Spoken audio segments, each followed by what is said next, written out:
And welcome. Appreciated the 30-minute phone call we had, and we talked a little bit about the GOOD Act, which passed this committee twice, was put into regulation by the Trump administration. It was eliminated immediately by President Biden now in his executive orders. Did you get to the bottom of exactly what the thinking was on that?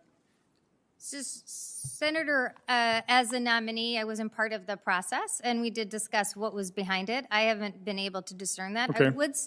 I would just say that transparency in guidance is an important principle and one that I think we should uphold. Okay, appreciate that. Real quick, in terms of Senator Portman's questions on the deleted tweets, did you have any help deleting those tweets? Did the Office of the Transition advise you on that? You just did that personally? Yeah, nobody advised me at all.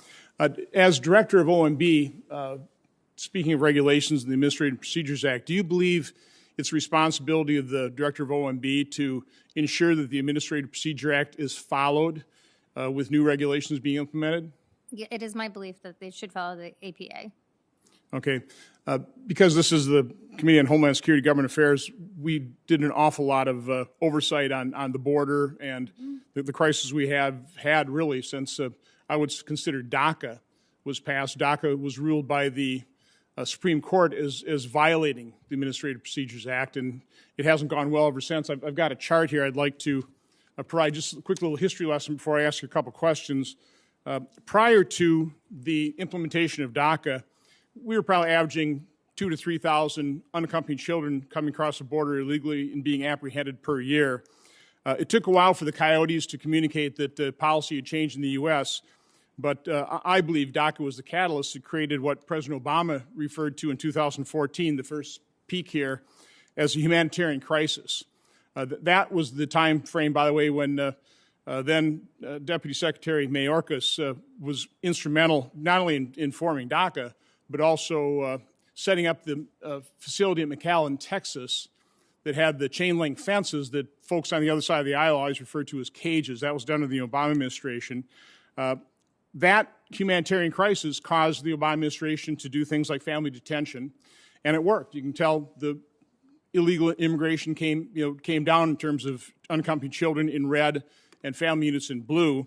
Unfortunately, a court reinterpreted the Flores decision and included accompanied children as well.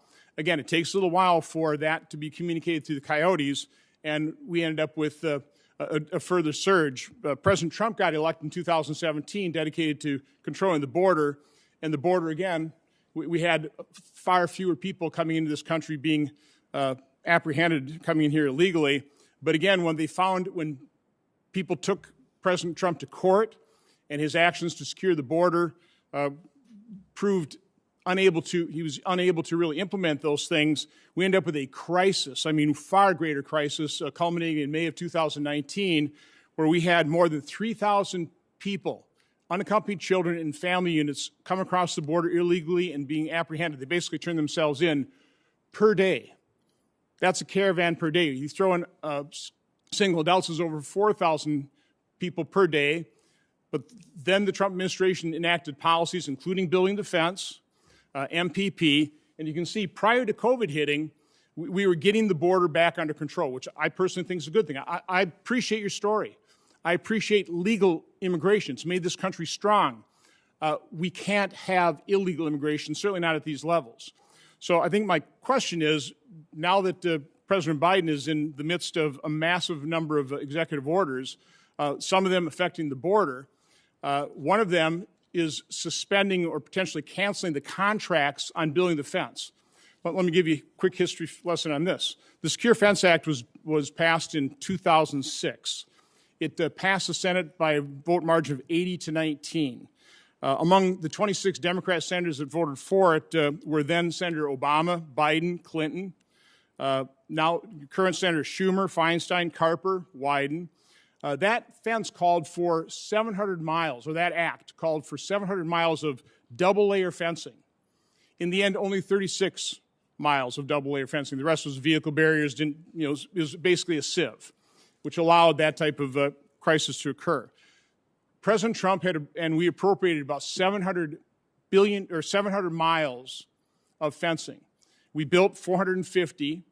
and we have 250 miles of fencing contracted, and we will pay probably billions of dollars in penalties if we don't build that fence, which will cost the American waste a couple $1 billion. It'll put about 5,000 people out of work and leave our border less secure. So my question for you is, first of all, what is your opinion of canceling those contracts? And do you recognize the problems we have when the Administrative Procedures Act isn't followed, for example, in something like DACA? It doesn't fix the problem. It leaves it just lingering and festering for years. Senator, I would say, first on DACA, I think a legislative solution to DACA is the optimal solution. I mean, that is my view. And I appreciate the challenges you're raising. I would also say that as a nominee, I haven't participated in the decision-making process so far, just to say that. I also recognize the importance of borders and having a border. I think there are some questions about technology versus other mechanisms versus a wall. But I appreciate that it is important that we ensure that we have humane immigration policies that respect the rule of law and also enforce the borders that we do have. I think that there has been a robust debate in the Congress over many years of whether a wall is the most effective strategy or technology or other means. But I also appreciate the point that you're raising, which is money has been already allocated. And if I am privileged enough to be confirmed, I will examine these issues and I will work with you to understand your perspective and whether we should move forward. So based on the fencing with concertina wire surrounding the Capitol right now, apparently somebody thinks fencing actually works, and I would agree with that. My final question is, do you commit to me, as Secretary Mayorkas did, to continue to provide this Congress, this Senator, the data on exactly what's happening at the border in terms of unaccompanied children, family units, and single adults, so we can kind of track what I think is, by the way, it's already a crisis. We got 3,500 people per day being apprehended. That doesn't even count the gotaways and the turnbacks.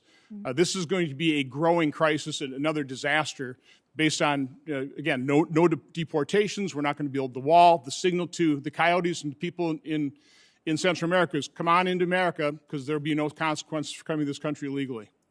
Senator, I absolutely believe that accurate information is important to policymakers everywhere. And so I will 100% commit to ensure that you have the information that you need to make good policy and that we will be a good partner. The Office of Management Budget will be a good partner in sharing information. I appreciate that. Thank you, Mr. Chairman.